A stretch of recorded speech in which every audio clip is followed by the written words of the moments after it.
तो नमस्कार, सुप्रभात, गुड मॉर्निंग। मैं हूं आप सभी के साथ महिमा पांडे और आप देख रहे हैं NH24/7। सुबह सवेरे के इस बुलेटिन में आप सभी का स्वागत है और सबसे पहले देखेंगे मध्य प्रदेश की खबर।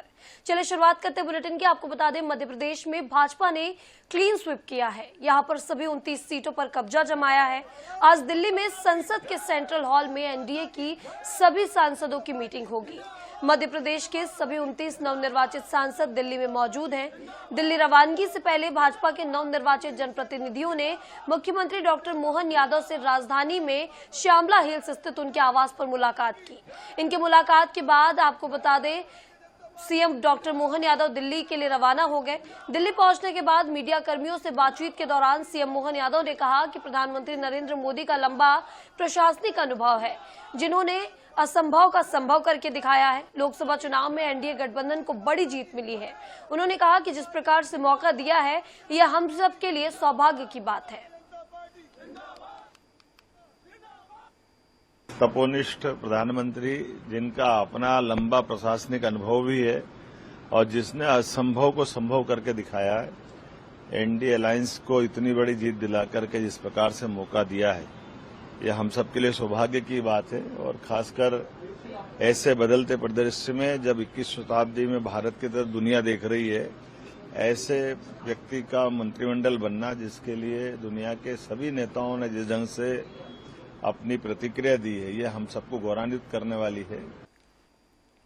और चलिए आगे बढ़ते हैं। आपको बता दें, मध्य प्रदेश कांग्रेस के दो दिग्गज आपको बता दें, जिसमें दिग्विजय सिंह और कमलनाथ की नई भूमिका को लेकर अब सवाल खड़े होने लगे हैं। दिग्विजय सिंह जहां राजगढ़ से चुनाव हार चुके हैं, वहीं छिंदवाड़ा से कमलनाथ के बेटे नकुल नाथ भी चुनाव हार गए हैं। आपको बता दें, जिसके बाद एक बार फिर कमलनाथ हाशिए पर चले गए हैं। इन सब पर देखिए NH24/7 की एक खास रिपोर्ट। मध्य प्रदेश कांग्रेस में उनके छत्रपू का राज खत्म होता नजर आ रहा है। लोकसभा चुनाव के बाद प्रदेश के दो दिग्गज नेताओं दिग्विजय सिंह और कमलनाथ की नई भूमिका क्या होगी, इसको लेकर चर्चाएं गर्म है। पार्टी ने राजगढ़ लोकसभा से दिग्विजय सिंह को प्रत्याशी बनाया था, जहां से वह भाजपा प्रत्याशी रोडमल नागर से लगभग 1,46,000 के अंतर से हार गए। वहीं पूर्व मुख्यमंत्री कमलनाथ के पुत्र नकुल नाथ भी छिंदवाड़ा से लगभग 1,13,000 मतों से बंटी विवेक साहू से हार गए। छिंदवाड़ा सीट को कमलनाथ और कांग्रेस की परंपरागत लोकसभा सीटों में से एक माना जाता था। वहीं लोकसभा चुनाव में हार के बाद इन दोनों दिग्गज नेताओं की भूमिका को लेकर सवाल खड़े हो रहे हैं। प्रदेश कांग्रेस इन दोनों नेताओं से मार्गदर्शन लेने की बात कह रही है। सबसे बड़ी बात, कमलनाथ जी पूर्व मुख्यमंत्री हैं और अगर कही जाए तो मध्य प्रदेश में विपक्ष के सबसे बड़े वर्तमान में नेता हैं और एक विधायक भी हैं।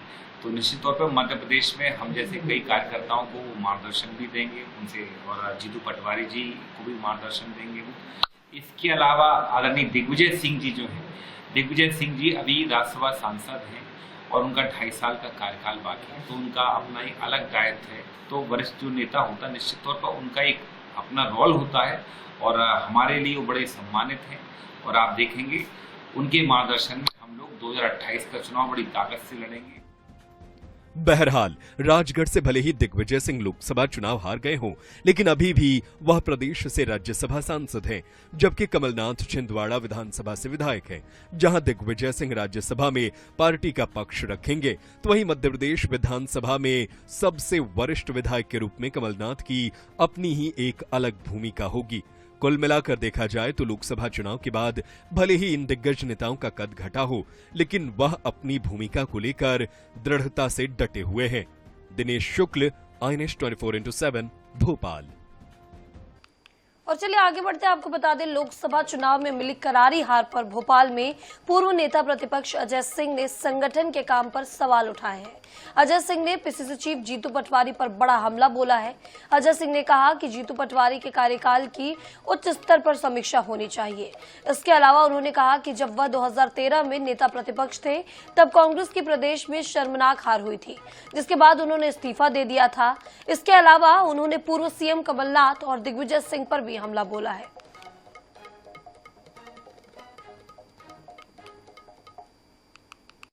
संगठन के बारे में जिनको बहुत कम समय का काम करने का मौका मिला, उसके लिए मैं कुछ नहीं कह सकता हूँ। उन्होंने कोशिश जरूर की होगी, लेकिन मध्य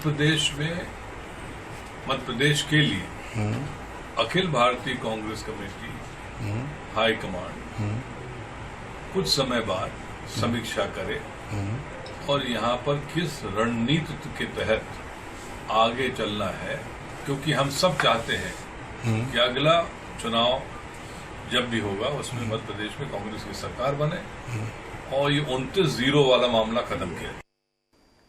और चलिए आगे बात करते दमोह की, जहां दमोह जिले के तेंदुखेड़ा थाना प्रभारी के खिलाफ केवट समुदाय के लोगों ने मोर्चा खोल दिया। सरकारी अस्पताल का घेराव करते हुए तेंदुखेड़ा थाना प्रभारी फमीदा खान के खिलाफ जमकर नारेबाजी की। परिजनों का आरोप है कि महिला थाना प्रभारी ने बेवजह, आपको बता दें, गया प्रसाद केवट को थाने ले जाकर उसकी पिटाई कर दी। इधर पीड़ित गया प्रसाद झरौली गांव के में एक 13वीं भोज में गया हुआ था, जहां से वो वापस लौट रहा था। रास्ते में थाना प्रभारी ने गया प्रसाद को गाड़ी में बैठाकर थाने लेकर आई और जहां उसकी जोरदार तरीके से पिटाई कर दी गई। आक्रोशित लोगों ने अस्पताल परिसर का घेराव करने से भीड़ की वजह से जाम की स्थिति यहां पर बना दी। रात 11 बजे यहां पर एडिशनल एसपी मौके पर पहुंचे और मामले को शांत कराया। गए थे उतर गंगा जरी हती तो उतर संग बनाते खाना खाना पीना टेंट को सामान लगो तो खेल बाहर रख सामान और ले हाँ बाहर तो खेल भी लगे सामान और खाना खा कर वापस आते। तो इतने बस बाहर ऐसे निकले और हम लोग खड़े हैं, बस पकड़ बैठा के ले आ गई जी मैडम। और मैडम बहुत मारी भी है, दारू भी पी है। जाम क्यों लगाया है? जाम इसलिए लगा है कि उसको उसकी नौकरी नहीं चाहिए, नौकरी वो को उससे। और चलिए आगे बढ़ते हैं, आपको बता दें खंडवा लोकसभा चुनाव के नतीजे सामने आने के बाद जहां भाजपा के प्रत्याशी ज्ञानेश्वर पाटिल ने लोकसभा से 2.69 लाख साथ ही 971 वोटों से जीत हासिल की है, वहीं बुरहानपुर विधानसभा से इधर 7,209 मतों से हार गए। ये आंकड़ा जो न सिर्फ बुरहानपुर विधानसभा बल्कि पूरे खंडवा संसदीय क्षेत्र के साथ भाजपा संगठन में इन दिनों चर्चा का विषय बना हुआ है। बता दें नरेंद्र पटेल बाहरी प्रत्याशी होते हुए भी बुरहानपुर विधानसभा से 7,209 वोटों से लीड कर चुके हैं और ये बात भाजपा कार्यकर्ताओं को अखर गई। जीत के बाद सांसद ज्ञानेश्वर पाटिल अपने गृह ग्राम बोहरा में कार्यकर्ताओं से मिल रहे थे, तभी पार्षद पुत्र सुमित वरुड़े समेत अन्य कार्यकर्ताओं का भाजपा जिलाध्यक्ष डॉक्टर मनोज माने से विवाद हो गया। पार्षद ने भाजपा जिलाध्यक्ष डॉक्टर मनोज माने से इस्तीफे की मांग की। कार्यकर्ताओं ने कहा कि अपनी नैतिक जिम्मेदारी बनती है कि आप पार्टी के जिलाध्यक्ष पद से इस्तीफा दे दें। बुरहानपुर भाजपा विवाद के वीडियो सोशल मीडिया पर भी खूब वायरल हो रहे हैं। वहीं विवाद के दौरान जिलाध्यक्ष डॉक्टर माने ने पार्टी की बैठक में इस मुद्दे पर भी बात करने को कहा है। मैं बुरहानपुर से भी जीतने की उम्मीद थी, लेकिन बुरहानपुर जो है ये भारतीय जनता पार्टी की दृष्टि से हमेशा से एक टिपिकल विधानसभा रही है। यहाँ का जनसंख्या की दृष्टि से जो समीकरण है वो भारतीय जनता पार्टी के फेवर में कभी नहीं रहा। खंडवा लोकसभा क्षेत्र की जनता जनार्दन का बहुत बहुत अभिनंदन करता हूँ, आभार व्यक्त करता हूँ कि एक बड़ी जिम्मेदारी के साथ एक बड़ी जीत का आशीर्वाद क्षेत्र की जनता ने दिया है। पिछले 2.5 साल के कार्यकाल में जितना मेरे से हो सका संभव उतना मैंने विकास को गति देने का काम किया और जन जन तक पहुंचकर एक एक व्यक्ति तक उसकी समस्या का समाधान करने का अपनी तरफ से प्रयास किया। आपको बता दें कटनी में हवाला कारोबार से चर्चा में आए शहर के व्यवसायिक सतीश सरावगी के बेटे का कट्टा लहराते और लोगों को धमकाते हुए वीडियो वायरल हुआ। वायरल वीडियो पर कार्रवाई करते हुए पुलिस ने पीयूष सरवागी पर ड्राइवर को गिरफ्तार कर लिया है, साथ ही लग्जरी कार को भी जब्त कर लिया है। पुलिस ने दोनों को कोर्ट में पेश किया, जहां से उन्हें जेल भेज दिया गया है। आपको बता दें, डिंडोरी जिले के अमरपुर विकासखंड क्षेत्र के चांदपुर गांव स्थित ओपन कैब में लापरवाही के चलते 8,785 क्विंटल धान बर्बाद हो गया। Madhya Pradesh ware house corporation के जिला प्रबंधक ने भोपाल कार्यालय को इसकी जानकारी दी है। स्थानीय लोगों ने बताया कि बारिश के मौसम में देखरेख के अभाव में धान भीग गया और सड़कर बर्बाद हो गया है। ग्रामीणों ने इसकी शिकायत जिले के जिम्मेदार अधिकारियों से की, लेकिन इस मामले में प्रशासन ने कोई कार्रवाई नहीं की। वेयर हाउस कॉरपोरेशन के जिला प्रबंधक होतीलाल मरावी ने बताया कि चांदपुर ओपन कैब में 8,785 क्विंटल, निगवानी में 2,416 क्विंटल और धमनगांव में 475 क्विंटल धान पूरी तरह से खराब हो चुका है। साल से पड़ा हुआ है सर, क्योंकि ये धान ओपन कैंप पे ये चांदपुर है और ये पूरे धान खराब हो चुके हैं, इसलिए कोई भी कंपनी इसको नहीं खरीद रही है, न मिलर भी नहीं ले रहा है। चांदपुर में 8,785 quintal 15 kilo, Dhamangaon open cap में 475 quintal 90 kilo, Nigwani open cap में 2416 क्विंटल 50 किलो। ये गो ग्रीन कंपनी अहमदाबाद वालों के द्वारा रखा गया था। देख रेख उन्हीं की थी और उन्हीं ने ये बर्बाद किया है, रख रखाव अच्छे से न होने के कारण। कैसे खराब हो गया सर? बारिश में भीगा क्या हुआ? बारिश में भीग के खराब हो गया। क्या कार्रवाई की जा रही है अपने? इसकी रिपोर्ट हम मुख्यालय प्रधान कार्यालय भोपाल को भिजवा चुके हैं।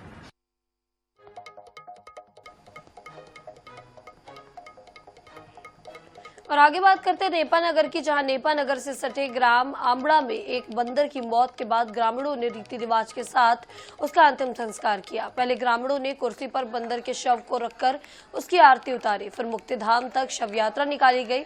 इस शव यात्रा में बड़ी संख्या में ग्रामीण शामिल हुए। मुक्तिधाम पहुंचकर गांव में पंडित पुरुषोत्तम महाराज ने अंतिम रस्में पूरी की और बंदर के शव को वहीं दफनाया गया। दरअसल बुधवार को बंदर एक मकान की छत पर मृत अवस्था में मिला था। लोगों ने बताया कि बंदर काफी सालों से गांव में दिखाई देता था। उससे अक्सर लोग खाने पीने की चीजें दिया करते थे, इसलिए जब बंदर की मौत की खबर ग्रामीणों को लगी तो सभी ग्रामीण भावुक हो गए।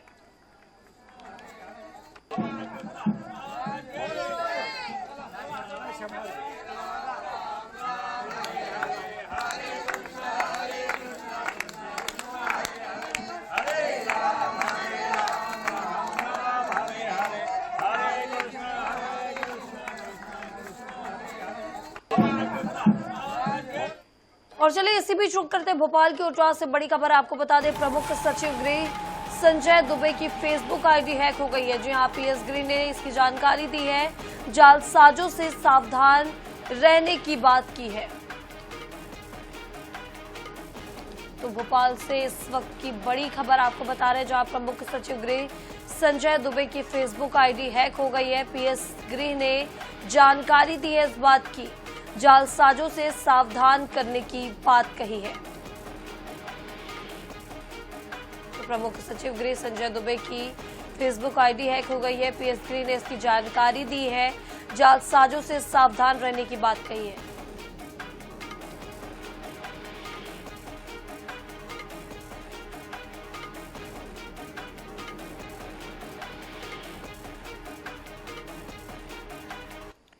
और चलिए आगे बात करते हैं भोपाल की, जहां बिजली कटौती से रहवासी परेशान है। जी हां, बैरागढ़ बिजली ऑफिस ये सारे रहवासी पहुंच गए हैं। कल पूरी रात यहां पर बिजली गुल थी। ऑफिस में मौजूद अधिकारियों ने अपने काम को लेकर यहां पर मना किया और कहा कि हमारी ड्यूटी नहीं है, थोड़ी देर बाद आए, उसके बाद उनका काम होगा। तो देख सकते हैं पूरी रात बिजली कटौती रही और जब यहाँ के रहवासी परेशान होकर बिजली ऑफिस पहुंचे तो यहाँ पर जो भी कर्मचारी ड्यूटी में तैनात थे उन्होंने कहा कि अभी हमारी ड्यूटी नहीं है, वह थोड़ी देर बाद आए, जिसके बाद उनका काम होगा।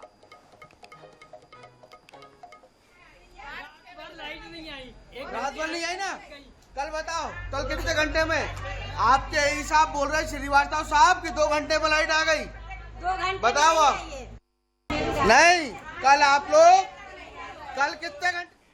और मध्य प्रदेश के दतिया में रहने वाले ओम प्रकाश श्रीवास्तव पिछले 20 वर्षों से उदासीन संप्रदाय से निकली हठ योग साधना करते आ रहे हैं। ओम प्रकाश श्रीवास्तव जेठ माह की तपती और चिलचिलाती गर्मी में आग की तपती धूनी के बीच बैठकर अग्नि तपस्या करते हैं। जैसे जैसे साल दर साल गर्मी में तापमान बढ़ता जा रहा है, उसी तरह उनका तप और भी कठोर होता जा रहा है। दतिया जिले में इस समय तापमान लगभग 45 डिग्री के आसपास है और इसी तापमान के बीच वह 41 दिन के प्रण के साथ आग के बीच कठोर तपस्या कर रहे हैं। साधक ओम प्रकाश श्रीवास्तव दोपहर 12 बजे से 2 बजे तक आग के बीच में बैठकर तपस्या करते रहते हैं। तपस्या के दौरान चारों तरफ शांत माहौल बना रहता है। मानव कल्याण के लिए साधक ओम प्रकाश श्रीवास्तव यह कठोर साधना कर रहे हैं। धर्म में तमाम ऐसी पूजा पद्धति हैं जो लोग करते हैं और पुण्य लाभ प्राप्त करते हैं। ऐसे ही एक हठ योग साधना है। हठ योग साधना में साधक पंचवटी तपता है। अपने चारों तरफ अग्नि स्थापित करके साधक एक साधना करता है जो कि सुबह से लेकर और शाम तक चारों तरफ अग्नि को स्थापित करके साधना की जाती है। ऐसे ही एक हठ योगी हमारे यहाँ दतिया में भी मौजूद हैं जो दतिया के चेतन दास की हनुमानगढ़ी पर अपनी योग साधना करते हैं।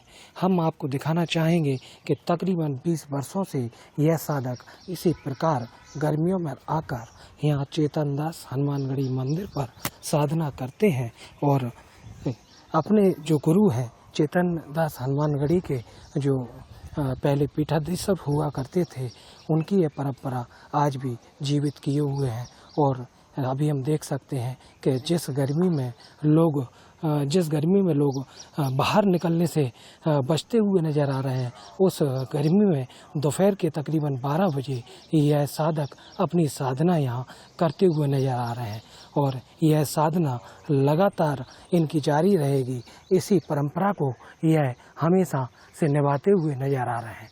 Rajeev Mishra, INS news Datia.